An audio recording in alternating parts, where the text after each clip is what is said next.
From just outside and just inside the perimeter of Atlanta, Georgia, where it wasn't a total bore and Latte Lot even scored. I mean, grasping at straws here, it's a little straw, right?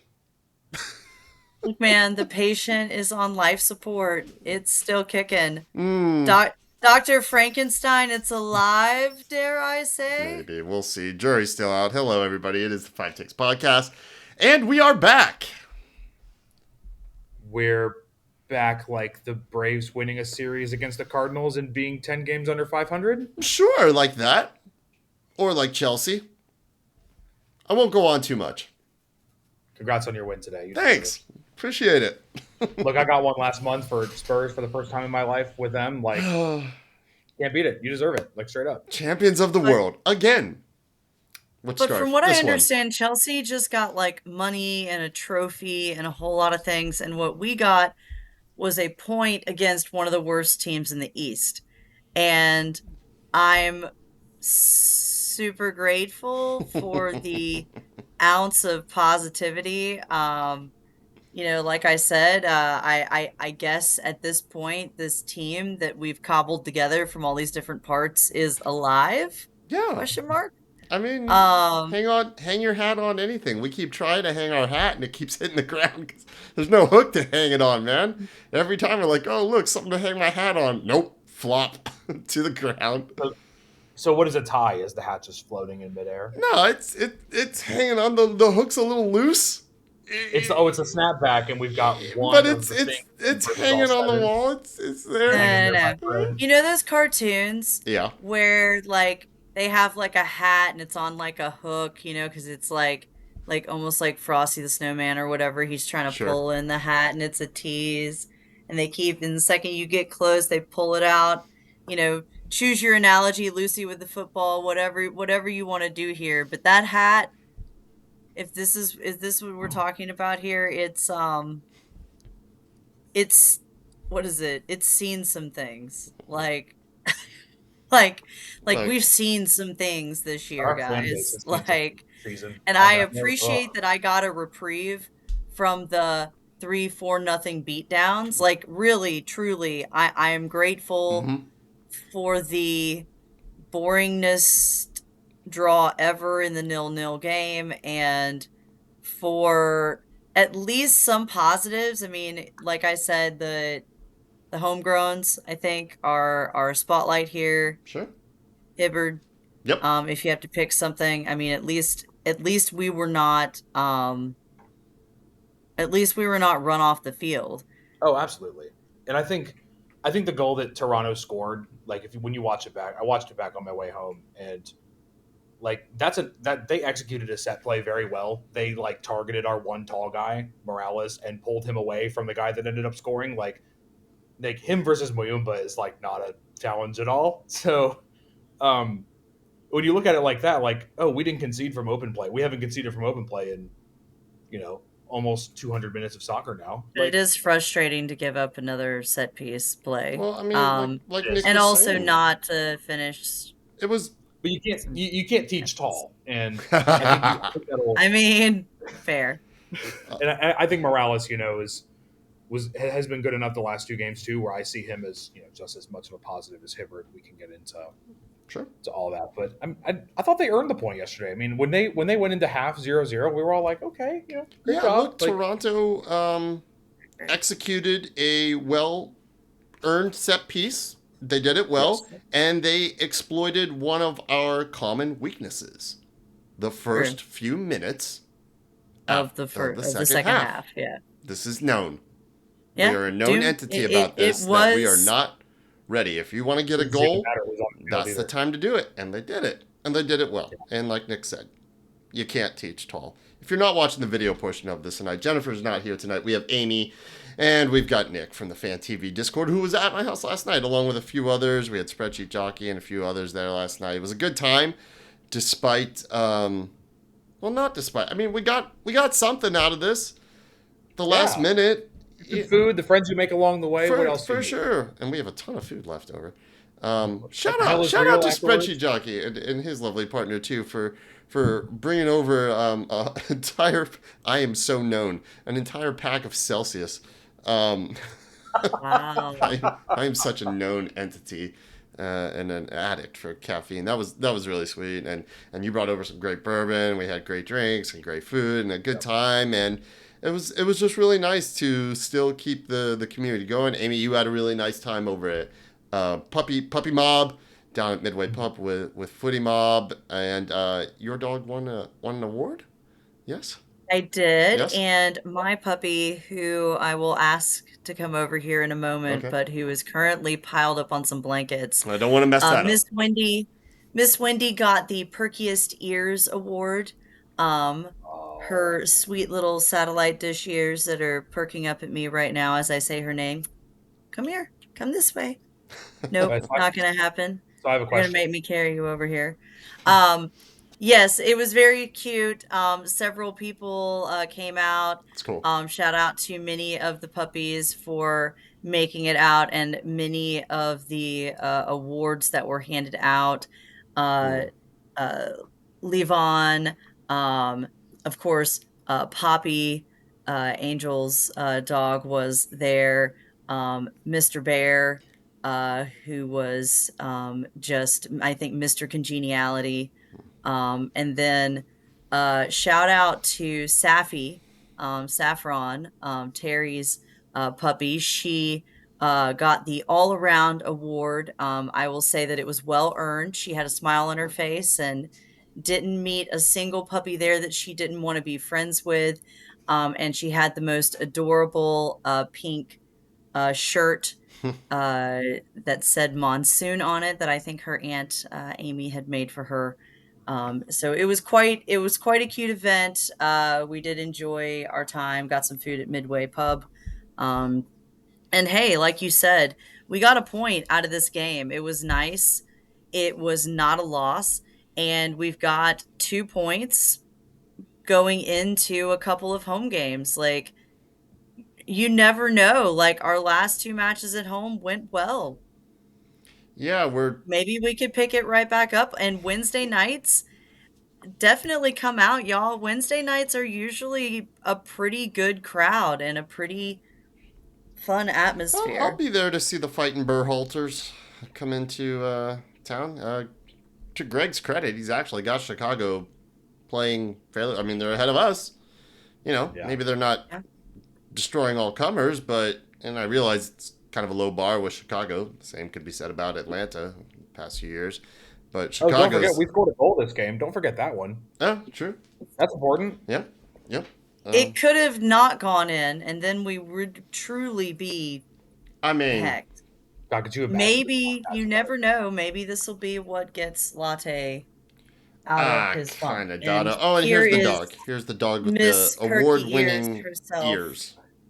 So my question is, what percent of her body weight are those ears? Because those are huge. Those are big old ears. Those are big old ears. Some good-sized ears. I don't know, at least 10%, maybe more. See, they say that math is the universal language, right? I disagree. It's puppy speak. It's puppy speak. I don't care what country, what nationality, or where you're from. Everybody, do. Everybody does. Everybody speaks dog. Everybody does. It's the exact same thing. I don't care. All right. It's true. I thought you were going to segue that into your math about the playoffs, and I was like, no, I don't want to. For that, we got to say the math. I remember how optimistic I felt going into this road. I'm going to put her over there. Man.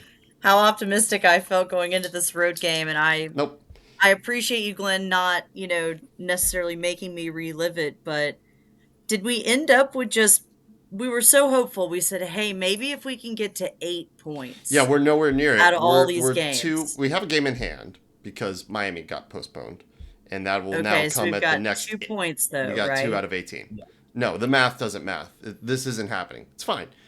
I think we've all made our peace with that. I don't care. I really don't. I just want. I'm with you. I just want some entertaining and honestly, like, let's be real. With the news that we got last week about Garth, I'm going to quote Jurgen Klopp here. Soccer is the most important, least important thing. None of this shit matters. None of this shit matters when you put that into comparison.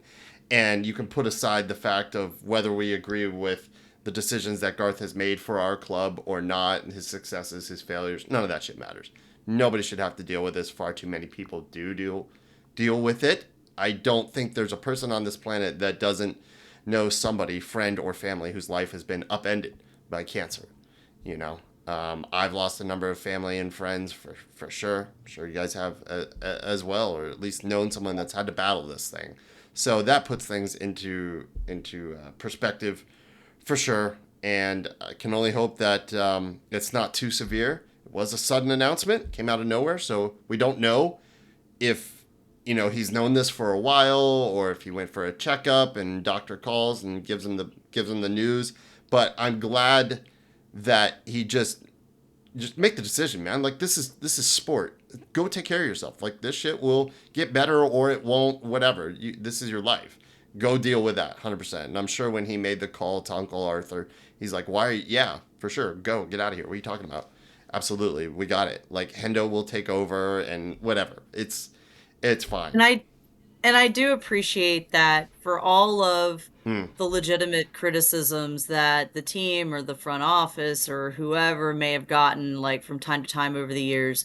One thing that our front office, our team, Arthur Blank, his organizations do consistently get right is the human element for the most part, right? Like the vast majority of the time they come out in just the right spot. And I appreciate that. And we've gotten to see some of the best of that on display between the not so great, news, but the excellent handling of the situation with Garth. To let's also shout out when we're talking about positivity and things that this organization really gets right. The unified team, yeah, they played going as into well. Toronto, Man, still undefeated. Goodness gracious! First unified team to go international, gets a win.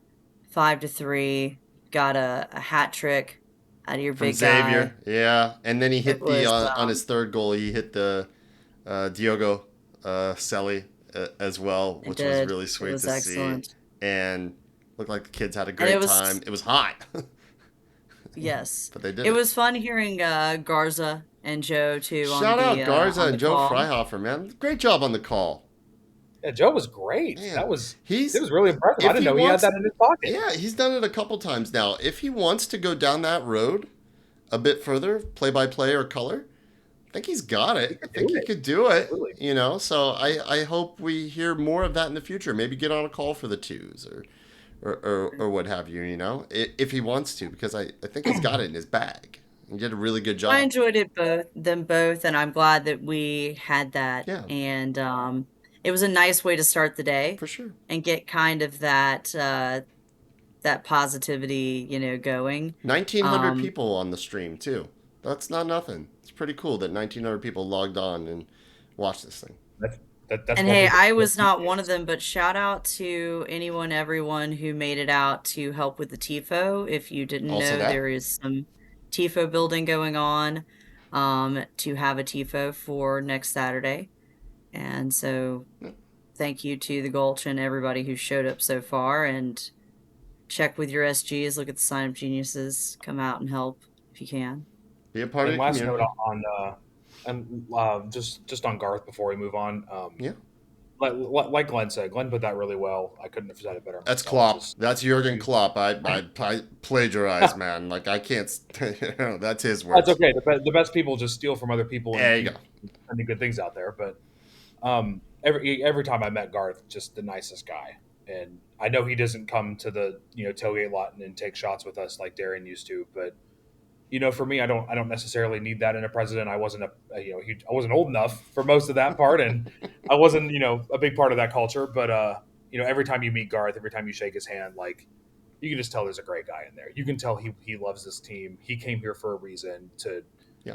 He kind of got the promotion from CSO to I'm going to run this whole thing, and it hasn't all gone to plan, but there's a lot of things that have gone right, and it's important to remember that. There's a person in there. Yeah. He's a great guy, and he's a father and a husband. First and foremost, for sure. He's got young kids that. So that's the most important thing behind all this, and So I wanted to echo all that. How crazy is it that both our presidents have had to deal with this thing? Granted, Darren sometime after he left, but I mean, that's how prevalent it is. It's maddening to me that we still don't have it licked. You know, of all the great things that science and medicine has brought us and the advancements we've made in a number of different ailments and diseases, this one still kicks our ass. And we largely treat it kind of the same way. I know we have made progress for sure, and it's not quite the death sentence that it used to be, but it's just maddening that we haven't that we still lose so many people to this, and it seems to be a disease where you can do all the right things in all the right places and still get it. You know, don't know what version Garth has or what he's dealing. They haven't said that, but you know, obviously it's serious enough where stop everything and go focus on that as well as he should too. Because like you said, there's a person in there, man.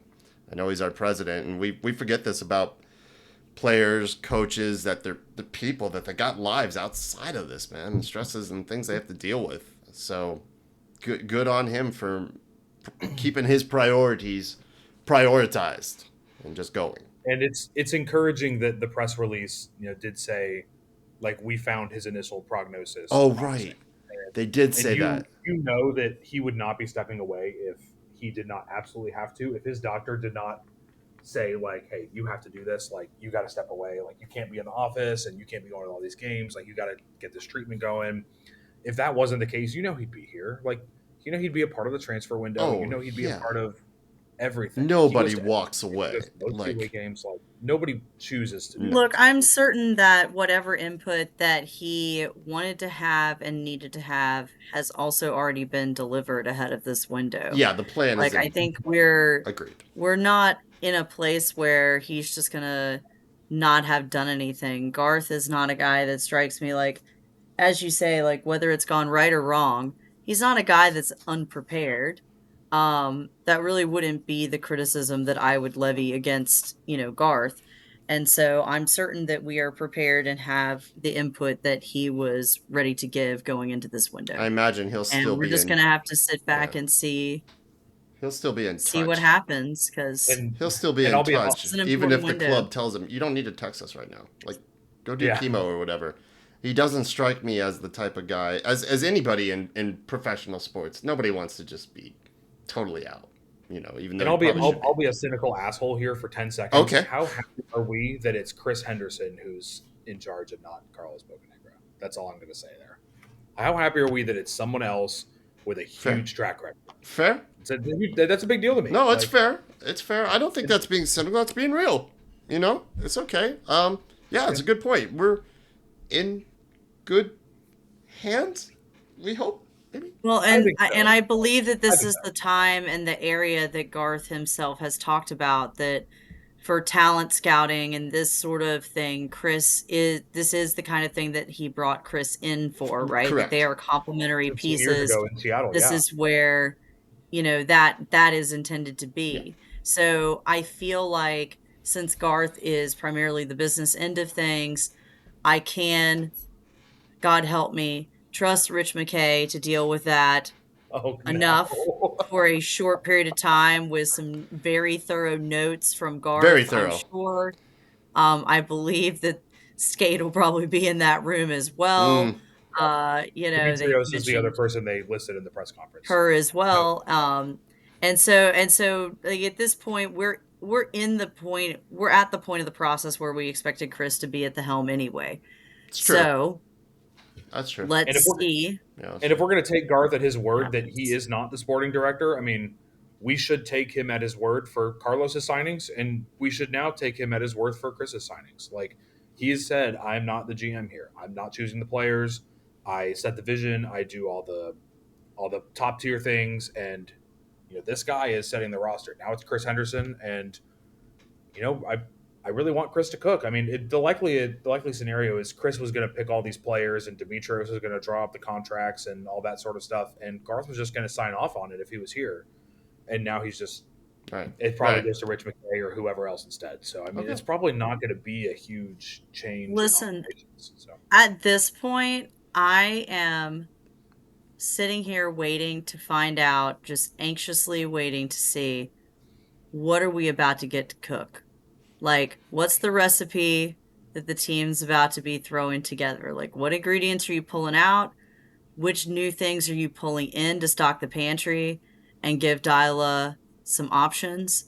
Because, we've got to do something to give somebody, like, to give us something to look forward to. Like, I may not be able to see a Michelin star on my horizon, but I want to be able to know that, like, by the end of the season, I'm going to be eating something palatable. Yo, Michelin star. Let's just.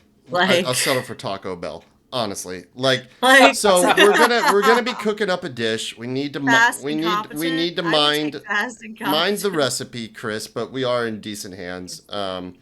We do do wish for the best for Garth in the future and full recovery and health and just kicking this thing as quick as and as safely and as possible, because it's one of the toughest things that a person can go through. And I say this having not gone through it myself, but with people very close to me and having to watch that, it's brutal. It's really really hard, and it doesn't get any easier. So I hope it comes through all right for him. I suppose this is as good a point as any if we're going to be on the health kick to segue into Mason Mill. Although Mason Mill cannot cure you of cancer. Probably you want to go somewhere else for that.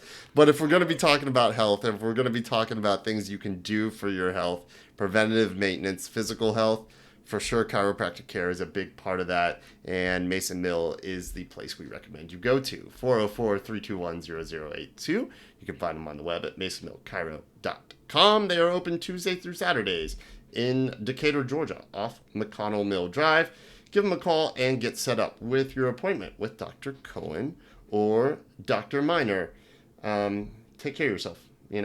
This just reminds us all when these things happen that take care of yourself and try not to take things for granted as much as one can, because life can change like that all of a sudden out of nowhere. Everything's just upended. But I don't know. I've also seen some positive come out of tragedy and things like this, where it just kind of restructures your priorities in your life, and you just view things a bit differently once you're on the other side of it. And I hope that for Garth. Alrighty, moving on to comments that we got across social media platforms. Super appreciate everybody still hanging in. Hanging tough. We get a little bit more positive this week, but still, hey, if you just sub Hibbert for Goose, there were some close bingos, close yeah, to we it. almost had bingo. Just... we had a couple bingos, though. You got bingo. That's right. You did get bingo. You did get bingo. All right, sorry. We had to make a bunch of qualifiers on them. Yes. Like, does this qualify? Yeah, absolutely, it does. Two of them were Goose and Hibbert, and one of them was Ephraim being a boss? Absolutely, he was being a boss. Absolutely, he was. He was fantastic. So starting off with Facebook, and Scott Danielson said he watched the game at Benchwarmers, one of Footy Mob's watch party spots. Is that like the movie? Yeah, like the movie. I don't know if it was named after that. I'm not sure. He said it was less painful to watch than last week. Low bar. But, and he said this to Reggie, and Reggie from Footy Mob dared him to post it. We are becoming the Washington Generals of MLS. Also making the Globetrotters look good. On the positive side, the keeper appears to be a keeper. Shout out Jaden Hibbert. I agree. Totally. Tim Steimer, who's usually in the comments, appreciate that as always. Sadly, 0.5 on the takes may have been the most residual effect in 2026. I feel like Saba has been told he is the odd man out, and he has had to come off the bench. He has had to play out of position. He's been more professional than I would be in his circumstances. His level has dropped in a predictable way. A coach's job is to maximize the production of his team. Agreed. And that is something Rob certainly did. Towards the end, sure, you embraced the FEA, but let's wind the clock back a little bit. It wasn't going well, but I might push back on that. Yeah, a little bit, right. I know the players must shoulder some of the responsibility, but most of the team has fallen way off expectations. Like way worse than we were in March. That's the difficult thing with Ronnie. Like, yeah, the players aren't doing it, but anytime a coach is hired to come into a new team, it's basically here's your stuff. I need you to get the most out of it, and he hasn't. We know there's talent, and the talent's got to perform too, but he hasn't lived up either, right? Am I wrong? Right? I keep coming back and beating the dead drum of I just don't think anybody expected the drop off with Miggy to be like No. what it is. And Maybe not balling the out, but result this? but the result of this, and look, I do appreciate Dyla going to the 4-back. I think it's better for Abram. It's a better fit right now for the team, at least keeping us from leaking goals, though we're doing this, stout defensive performance against two of the most anemic offenses, in MLS. So you can have agree to disagree on whether or not this has been a better defensive performance or the result of inferior, It's a little of both. teams. It's a little both, but I do appreciate the movement of the 4-back, and I will say that I think that Miggy and Brooks were more on the same page in this match than they have been before, but that is a very low bar. And I'm still not sure that it was, well, I'm certain that it was still not enough. But we did at least see some good combinations, some, sequences. I feel like I appreciate them trying to put the armband on Miggy. I think it speaks volumes around what I think the assignment has been. Wink, wink, nudge, nudge to Dyla in terms of what's the recipe he was instructed to cook up. It's clearly whatever we can do to get Miguel Almiron going.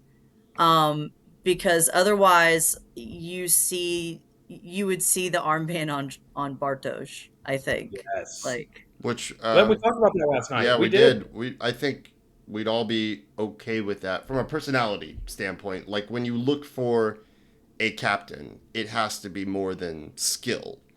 You got to have that captain quality about you. Your Parkies of the world, and Miggy shockingly doesn't have it. And I really thought he would after all the years playing top flight football. Is he Paraguay captain? I thought he was for a while. He may have had it at some point. I think he has had it. It might be in conjunction with. I don't know. He doesn't swag. He doesn't have that captain swagger about him. And what's interesting about Parkhurst is we had Parkhurst, Lorenowitz, and Guzan for those. And Larry's captain material. Absolutely. Well, and Parkhurst was good cop. Parkhurst was, I'm going to put my arm around the ref, and I'm going to have a nice conversation with you. And no on Miggy in Paraguay. Yes. No. Okay. No, that's no. Okay. And Lorenowitz is, I'm going to shove the guy over when it's 3-3 in the Red Bulls match. Right. Like, had cop. Right. And Guzan was the keeper who still kind of manages and organizes. I think a keeper is always going to do that. I think you do, I don't want to say lose something, but I don't really know what else it would be. Like, I think you do lose a little bit when the keeper also has the armband. I think there's a lot, that's a long way to go from a whole shape to from 11 guys. It's like there's no. We've said that for years. We've said it for a while. For years. Goose has the personality. If that personality was an outfield player, terrific. It's tough being back between the sticks, for sure. And you're always going to get that. I just sort of don't. I don't generally agree with this, but I will admit my bias, having been somebody that played keeper and on the field. Go ahead. But also the captain's armband in both union. Places. It is a personality and vocal. The vocalness that you need can be there, and Goose has demonstrated it. I don't know that he's demonstrated it this year in the way that I've needed him to, but I don't know that it's an on-the-field presence that's been missing. For me, my criticism comes in at Goose's off-the-field presence, and I don't mean his time with the unified team or with the supporters. It seems to me that he's a bit checked out from the day-to-day morass of being a captain. I mean, I can remember Joseph joking around. Somebody had mentioned him being a captain when Parkhurst was the captain, and Joseph's like, no, man, like, not me. Like, him. Like, he has to go get things done. And all right. Okay. Yeah, Goose, a 40-year-old man, about to leave, got a family, kids. Okay, I get where you're going. And so I'm just not sure that he is checked in Okay. behind the scenes in the way that we've needed him to form I got you. the I got you. cohesiveness that we feel like has No, been that could missing be for fair. most of the I season. got That's you. interesting. That I think has to never thought come about that from before. being a captain. I got That you. has to come from a That's not captain. entirely unfair. Hey, let's talk about somebody else who was between the sticks. One, Jaden Hibbert, and Leah Faraka on Facebook says Jaden is eye candy. Easy. He's only a 20-year-old kid. Dude can't even drink yet. But yeah, I will say when I went to pretty boy, training sure. earlier this year, that guy is a like top 5 most ripped Atlanta United player ever. Jaden? Jaden Hibbert, Is he? like, yeah. Okay. He walked up to us with his shorts all rolled up when he like was walking around signing autographs, like Yeah, chiseled. absolutely ripped. Okay. And I want his workout routine. Like I'm trying to lose weight. I've been better recently. Like I want that for me. Like the other one that comes to mind was Emerson Heineman, and this is a little bit of a off topic. Oh yeah, I remember that. Yeah, he was always cut up. That guy's quads, they were like Spencer Strider, man. And that was just absolutely crazy to see. Like you don't expect that from Hibbert. You know, he's a tall guy, he's a little bit lanky, but then he hiked up his shorts, and that hamstring looked like a crescent moon. Like it was crazy. We had a number of people comment on Jaden. Homer did. He says Jaden is Himbert. That's clever. Oh, good Himbert. one, Homer. Yeah. Officer Greg on Instagram. The goal wasn't on him. For sure, it wasn't on him. And he says maybe time for a change. Look, I don't know if it's time for a change, but this season, because it's done. And it's not like Goose has been so bad that we need to make this change. But it was nice to see, like, maybe. I don't know if he's going to be ready to. It's one game. It's one game at this level. Like, we got to pump the brakes a little bit. But that was still good to see. And I wouldn't hate. And it's not a knock on Goose. It's not. The season's done. Show me. Start planning for next year. You want to give Jaden more games? Cool. I'm cool. Yeah. And what I said to you last night was, like right after the game, was, you know, if whoever they roll out there on Wednesday is who they roll out there on Wednesday, whether Guzan is healthy or not, like that's going to be the question. Right. If Guzan is healthy, Guzan's going out there. But in Leagues Cup, you know, we saw Cohen get Leagues Cup last year, and Hibbert should get at least one of those 3 games. Jaden should be out there. He should get to make his home debut. I don't even think Cohen will be healthy by that point. And I think we all know that Cohen is not it. He's not going to be it. What we saw, granted, small sample size for the first team. He has done well for the twos. But what we were talking about, even tonight before we hit the record button proper, was the contrast between Jaden and Cohen from what we've seen. And it's not an athleticism thing. It's more of just looking composed and calm and not like the moment is too big for him. He looked unbothered from the first touch of the ball. And it stood out immediately. I mean, you want to talk about something that stood out. For sure, his athleticism, his speed, his reaction time. He's 20 years old. Yeah, should be. But that was it was, I said it on his first touch of the ball. I think to you and everybody else there, like, he looks pretty comfortable on the ball. He's not afraid to take a couple touches with a defender on him and just good distribution. He's not just panic clearing the ball. He looks fine. And I think there were 2 things that were really like striking, I think. One was just, as you say, his overall confidence, which I think stood out even more because we have been begging for that kind of confidence for most of the season. Yeah. And so it was nice to see somebody that was like, look, I'm just going to do this thing. But it wasn't just in his shot stopping ability and that sort of confidence on the ball. It was also the confidence that he had with his feet. And I will say that Cohen is an excellent shot stopper. He has demonstrated that he's excellent at penalty kicks. He is not without merit. But the biggest criticism that I feel like we've had of Cohen whenever he has played has been his distribution and his ability to play with his feet. And I had no issues on that front with Hibbert last night. And we got the excellent intentional shot stopping ability and then the athleticism. So it felt like you were seeing a full package and the future is bright, and you feel really good about that if you believe that this is probably Goose's, last hurrah. Which I think it's reasonable to ask that question, right? Notwithstanding Absolutely. the Oh, it's not a Gazan, question. right? He's done. We don't sign him to a right? new. He would have to be signed There's to a no new We're option deal. not whether this going year to pick to, up or not. right? Like, it is. There's no option. So Like, he's isn't a it free nice agent, to and they're not know going to pay that him. you're not going into the Correct. offseason also trying to figure out who your goalkeeper is? Because at this moment, I don't see any reason why we're worried with that question now, which is great given the fact that the whole front four, we can't I answer mean, that question remotely the we're same way. still gonna go out and get a keeper. Let's be real. Oh, Sure, absolutely. And sure. I think one of the things that made Hibbert more confident last night is think about how many minutes him and Morales have played together with the twos. And if you're looking at maybe Morales next year as one of the guys, maybe Mm, center back number 3 instead of center back number 4 or 5, mm.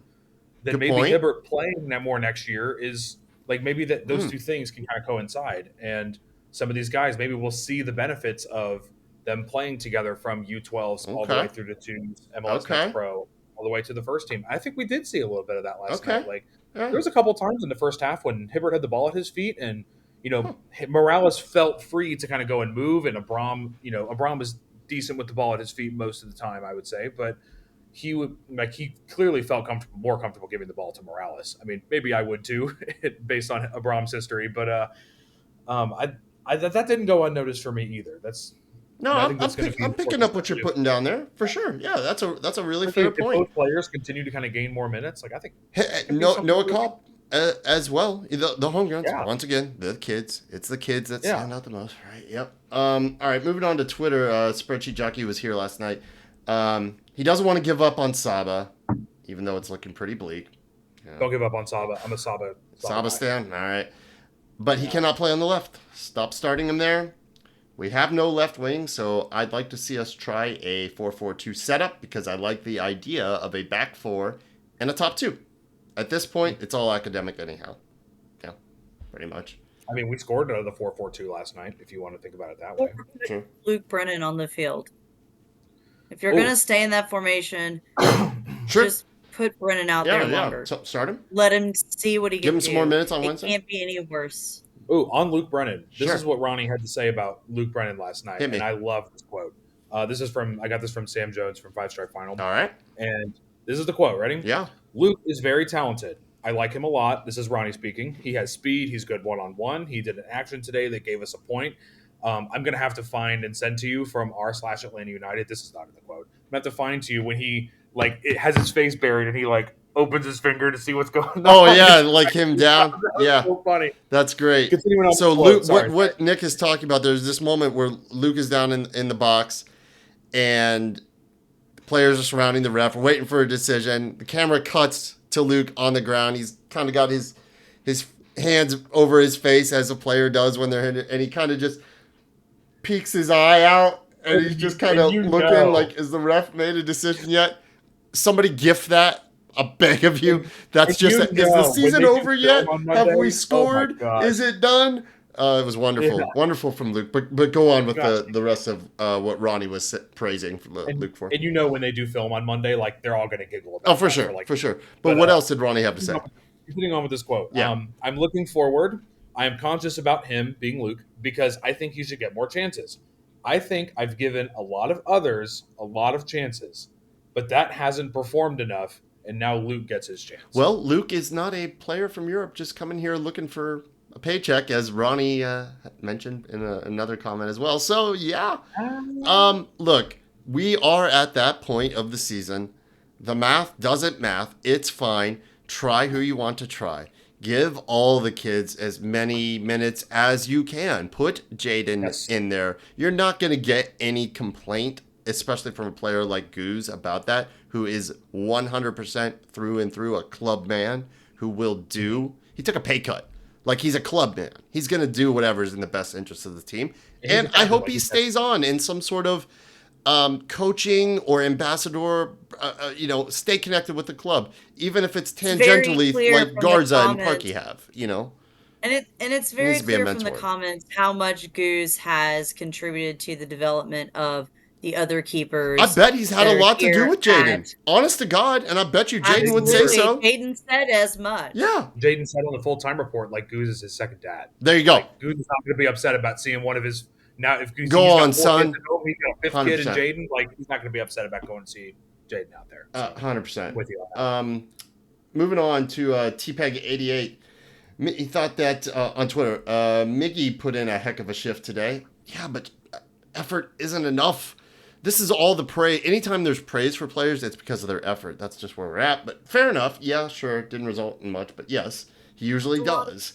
No purpose. Brendan changed the match with his effort. That's fine. He thinks Lennon is cooked. Agreed. Maranchuk just looks out of place. He always has, except for that brief stint of games where it looked like something was coming together. And Saba just hasn't been himself. And those are the 3 major upgrades that we need. Well, it's not just 3. I'd bite your arm off if we only needed 3. And on that really quick, sure. I will say there's a couple right winger actions that Miggy took, especially in the first half when they were more on the front foot, that I thought were very much more right winger-esque. Like if he's gonna do that, he's gonna have to be comfortable crossing the ball. And there's a couple dangerous crosses there in those first 20 minutes. Every body on the planet knows that Miguel Almiron cannot seemingly use his right foot. Still. It was funny. Not even just not, and I'm not saying it's not as good as the left. I'm saying he won't use it. Yeah. And if you won't even pretend to use it, and it looks like a perfectly fine foot. Yeah. Go for it. It looks like it's put together. At least it's there. He runs with it. I'm dumbfounded. How you go to the Premier League for the amount of time that you did, and you can't come out with a serviceable right foot. Serviceable. He played right wing the whole time over there. I mean, he didn't play 10. I don't understand. I get that you can cut in and all of this, and that's great. But if you can't even mix it up, it's just frustrating. And I want to be on board with this. I really, really do, and I want to be more optimistic. So I'll take my point. Yeah. But in all seriousness, like, we can no longer just settle for, I guess, chicken with its head cut off effort. Like, no. Purposeless effort. Great, you ran. Right. Thank you. But the reason we're settling for that is because we're not getting that out of a third of the team. That's true. That's another confounding thing, right? Like, how can we go? And I'm not saying Toronto was a great performance, right? Clearly, but it was levels above DC. For a road performance where you're missing half your back line, like, it was adequate. But it was levels above DC. Yes, I mean, this was levels above what we saw in DC. So if we're gonna say, let's say for the sake of argument, that the match we saw in Toronto, in terms of the play, the effort, all the things, that's kind of baseline, right? Like, that's the standard. That's the minimum that you have to obtain, right? So clearly we can do that. Why can't we do it against DC, another team? Why can we not hit the minimum standard when you know you can, because we've seen it? It's almost, you don't want to accuse people of just not giving a fuck and just not trying, but it's what it looks like when you can't meet the minimum. And you're right. That's not a road we want to go down. No. But I will say, like, you and I talked about this last night, and Nick in the ATL. The other Nick. Shout out the other Nick. Yeah, right. Shout out Nick. And he and I and you talked about, like, every team knows that Alexi is a pressing trigger. They use him as that. They swarm him. They know he can't get the ball off his foot quick enough, and they know that he's not quick. That doesn't play in this league. It's too physical. It's too fast. It works really well in Serie A. And that was doesn't work here. Plays really well in, like, the championship or, wherever else. Like, yeah, it doesn't work here. That doesn't work here. We have a year's worth of data to see that doesn't work. And I wonder, like, if Almiron is just going to work his ass off and Saba is going to be on the right wing working his ass off, and you can't say Latte Lat, despite only scoring 1 goal in the last 109 days, doesn't work his ass off. Tiare, same thing. Like, I just want to see all of them be hard workers, and I wonder how much Maranchuk is really, like, stifling that. I don't know. We can go into this later. Yeah, we'll go into it. It's 0.5. We'll get to it. I just see the glimmers, all of the creativity, all of the hope, all of the upward trends have all run through Maranchuk this season. When we have worked, it's been when he has worked. And to me, that's not on his him. That's on the position other people around him. his position has worked. And Right. When we were playing the 5-3-2, he was further from goal. He was further back into midfield, springing the counterattacks. But even after that, when they moved him up and they moved Miggy out of the way, and switched Miggy into the two, like it worked better for everybody except Latte Lot. And truly, I think we just kind of got forced back into the four back because of the situation with our back line, not because we wanted to move away from the five back. You've hit the nail on because the I head. think that 3-5 was better. You've hit the nail on the head with the problem with this team. What works for one player is terrible for the other. Yeah. You can't balance that. It's a constant. It's in direct conflict. Yeah. It was wild. They scored 3 or 4 goals multiple times in the 5-back, but Latte Lot and Miggy didn't score. Right. Like the 2 strikers. Tiara did. Exactly. It worked better for everybody else on the team, except I said it worked slightly better for Miggy. Jury was still out. And I didn't think that it worked for Latte, and it hasn't. And so it is. Even those assists as wingback, like he's still got a lot of assists after having not scored this season. That's why I'm not going to dunk on him. Because I think that he and Alexi can get some things going. The problem is that it becomes a defensive liability. And then we have these other issues. Like you said, Glenn, like that's exactly my point. Like we have a bunch of different shapes and at any given time half of them fit. We've got the makings of a couple of different great dishes, but we're missing key ingredients in both of them. And I am just, as I said, anxiously awaiting to see what is it that Chris Henderson orders up for Ronnie Dyla, because at this point we know that they're not changing the chef. Yeah. Right? Well, we don't know. Been said. Nothing is certain. You could say things and then you can unsay them. For now, I don't think that this window. I don't think that we're going to lose Ronnie Dyla. Probably not. But here's my question there, and I'll just jump to number 5. What are we going to do in this transfer window and off season then? In MLS, it's a unique league. There are 4 changes you can make to dramatically affect your team. Coach and your 3 DPs. Those are the things you need to hit. If your team is struggling and none of those things are going well, and you change none of them, should fans expect anything different? Probably not.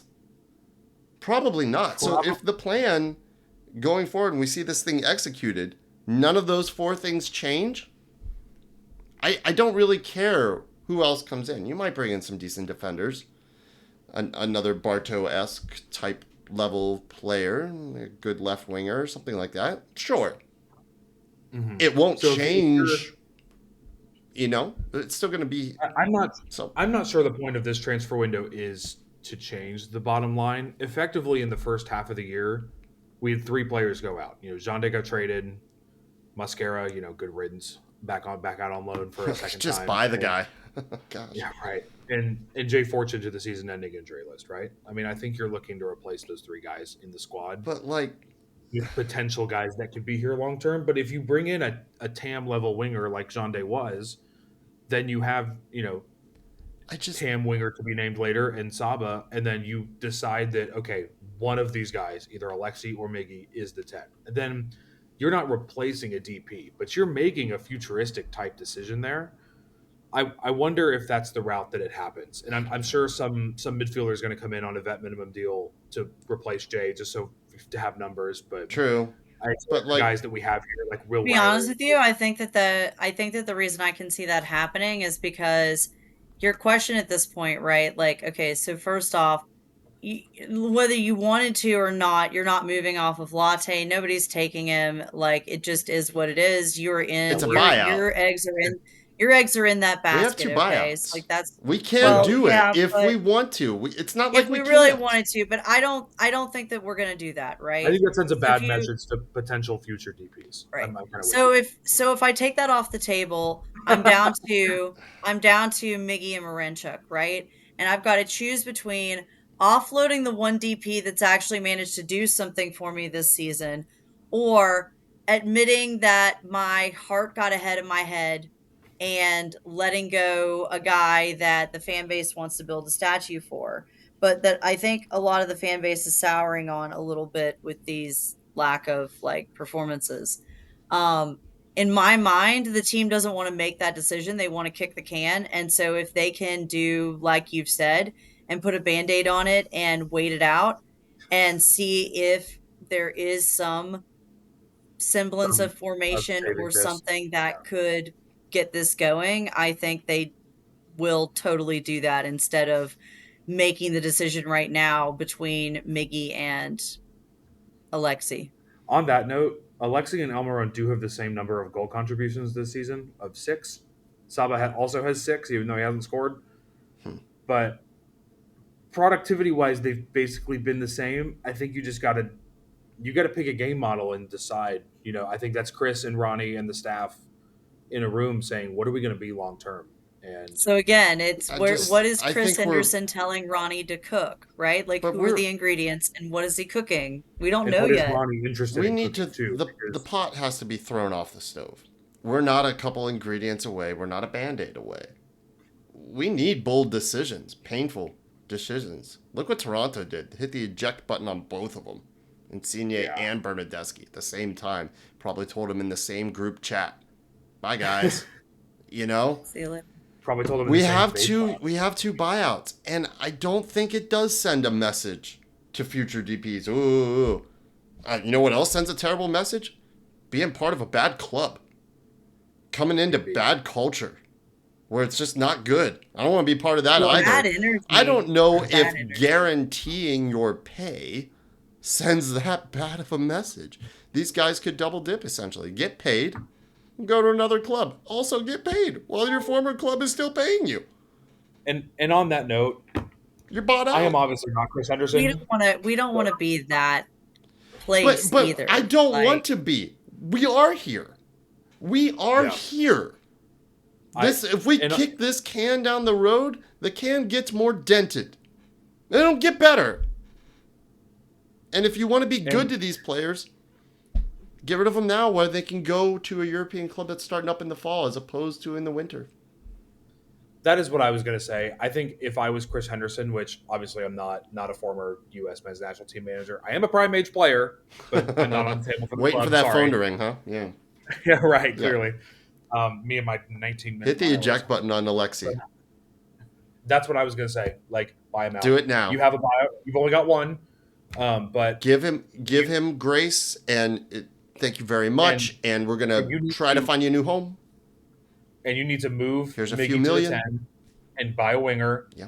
And you need to use these last 15 games to see if this is going to work. Because if it's not going to work, you need to use one of next year's. Stop biting the couch.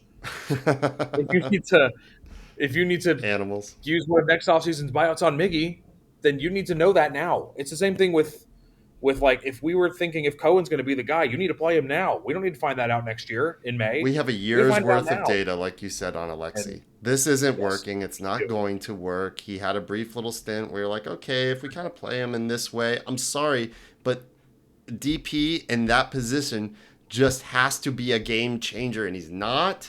But neither is Latte. I'm not going to fight it hard. Huh? I think you guys are probably right. Like, I'm not going to fight hard for my position. I'm just saying we need big, bold changes. We're not hearing big, bold things. We're not hearing anything. This close plays everything. Where have you heard any? We don't, and we won't. This club plays everything close to the vest. It will not shock me end of July Alexi is gone or some other big player is gone. It wouldn't. The only one that would shock me is if we decide, Miggy didn't work. That would shock me.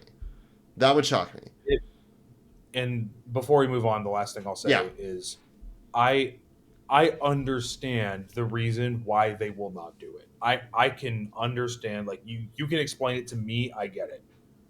The casual fans, I get why they don't. And the casual fans are also not sitting here on this podcast at 10:15 at night when I go back to work tomorrow and my summer ends, right? Like, that is not what this is. You need to be able to make some moves in this window that are defensible to the common fan, to the fan who, only listens to one podcast instead of 4, right? Or I hope it's ours. Right, exactly. Hopefully it's ours. But you need to make some moves that are defensible for those people.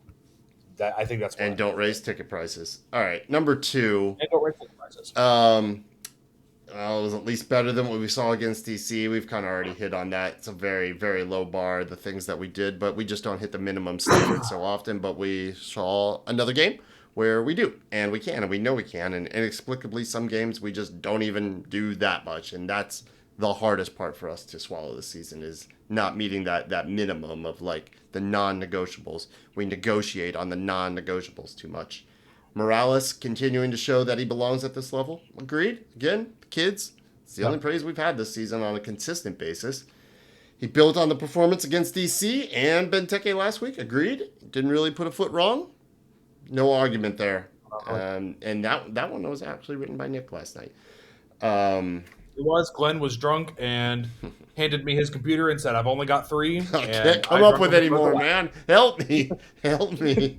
I don't blame you. And this one's from you, too. Congratulating Latte Lot for scoring his first goal in 105 days. I love the snark. It took him putting it in the net twice and some help from Sean Johnson, but he got something. I don't think this is going to be the opening of the floodgates now, and he's just going to kick on. He scored in the most hilariously appropriate way possible.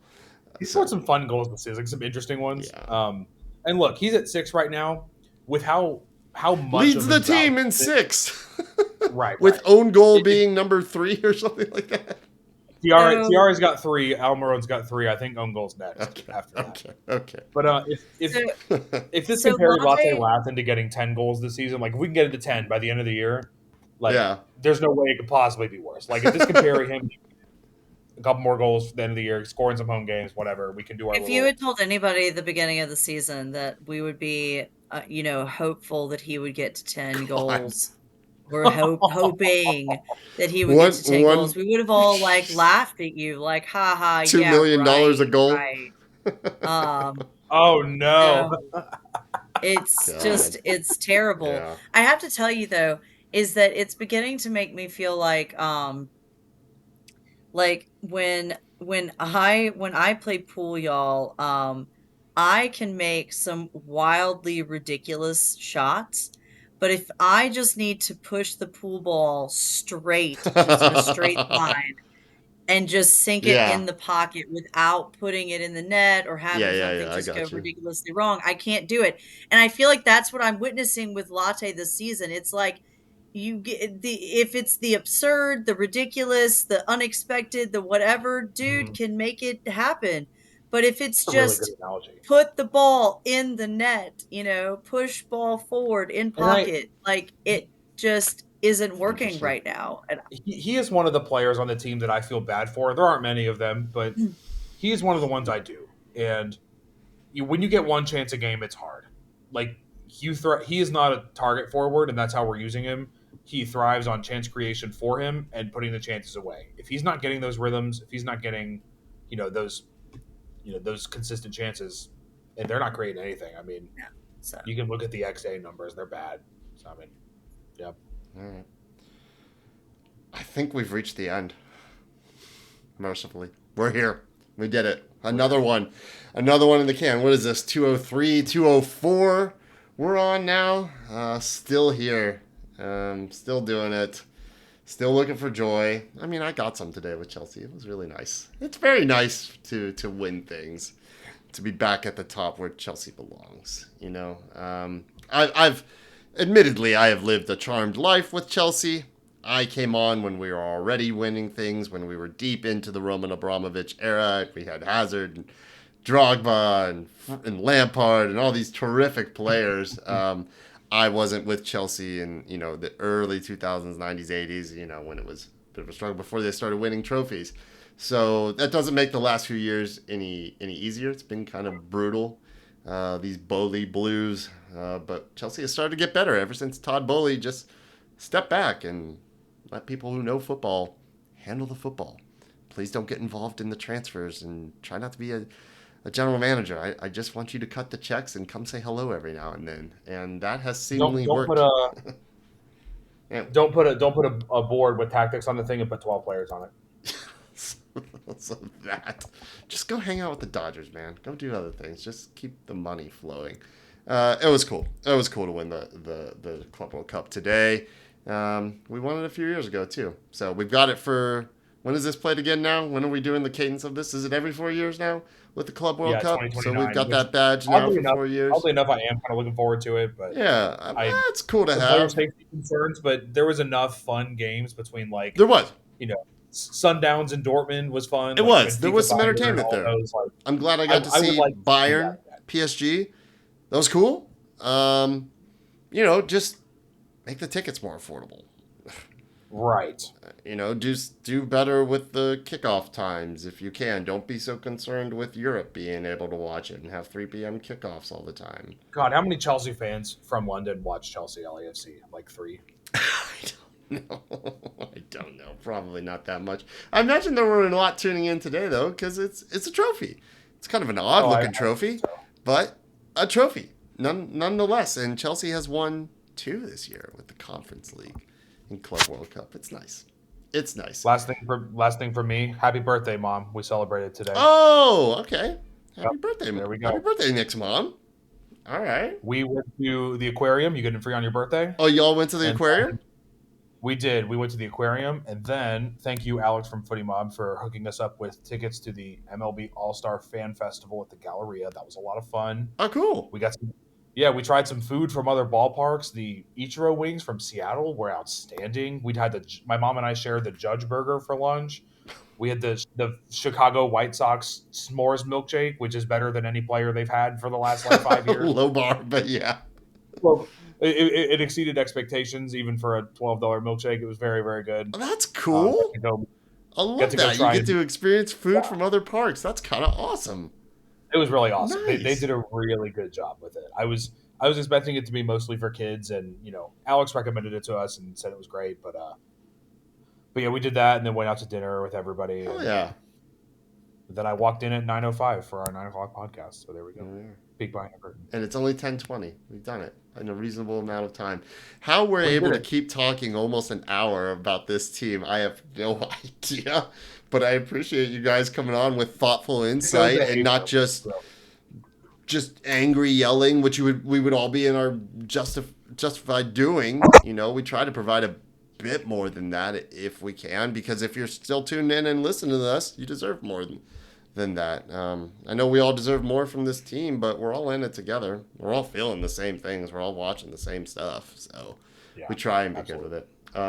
Thank you very much for continuing to listen and supporting our show and FanTV and Mason Mill and honestly all the other pod platforms that are out there. Scarves and Spikes, Five Stripe Final, Soccer Down Here, Doug's work at the AJC. Thank you for being a part of the community and keeping the community alive and supporting the supporter groups and coming out for TIFO and just being good to each other.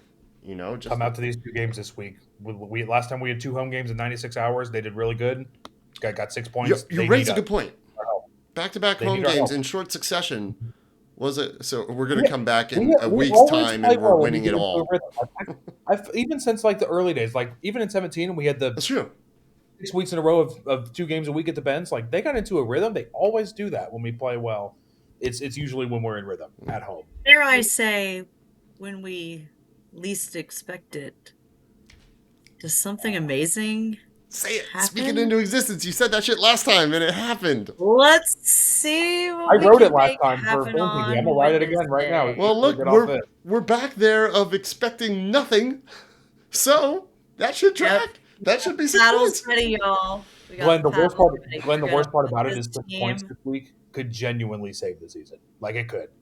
If they get 6 points this season or 6 points this week, and that's a 7-point week in total, if you count the draw, that could I'm telling you, we've got the paddles out. It exceeds our average that we need to maintain, which is now rough math about 2.18 points that we need to average for the remainder of the season. It would have been 2.2, but we got the draw.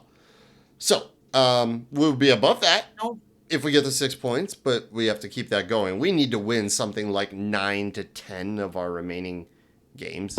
Don't math it. Don't And math yeah, it. Don't let's math just be happy. That's the Let's first just be happy. mistake. Let's just Don't be math happy it. if we Just get the one 6 game points. at a 100%. time. 100%. Don't put the math away. I'm putting the calculator Let us away. live in our delusion until Heard. We're just going to go and then we're going to enjoy the football that's offered to us. We're going to take away what we can. We're going to enjoy each other. No matter what, we're going to enjoy Lot 17 on Saturday. That's right. We're going to enjoy our company and being together and life and all that life has to offer, the good and the not so good. You know, like try not to take stuff for granted. Hug the people that are around you. Take good care of your pets. Like just be present and be thankful that we have what we have, because shit can just change on a dime in an instant. Everything is rearranged and upended, and you just never know when those really tough moments are going to come. So, you know, this is just football. This is just soccer. You know, it's not that important, but it's a little important. It's a little important. Anyhow, y'all, thank you very much as always for all the support, all the love, and for supporting and loving each other. It's really important. You know, don't take shit for granted. Don't take shit for granted. All right, we're gonna be back twice in a week. We're gonna be back on Thursday, recording that night to talk about the Fighting Berhalters coming to town. Chicago Fire. We usually fare well against them. I'm excited to see how that goes. You know, should be okay. I'm excited. And then we've got fucking Charlotte, man. Like, I just can't with full bends on Saturday. That upper deck better only be a little bit blue. It's a weird relationship we've had with Charlotte. Each team wins in their other stadium all the time. All the time. I don't get it. It's happened several times. Home field has meant nothing. I don't. Sir Minty is creepy. He's just creepy. Creepy mess. Sir Minty and Tom Bogert's relationship never seems Fair enough. And that's where I'll leave that one for me. Come here. All right, y'all. We'll be back Thursday, and then we'll be back again Sunday. Until then, y'all be good, and we will be back. Meow. Meow. Meow. Of all the meow outros we have had on the show, we've never had an actual cat. And he walked right up to me. I couldn't miss it.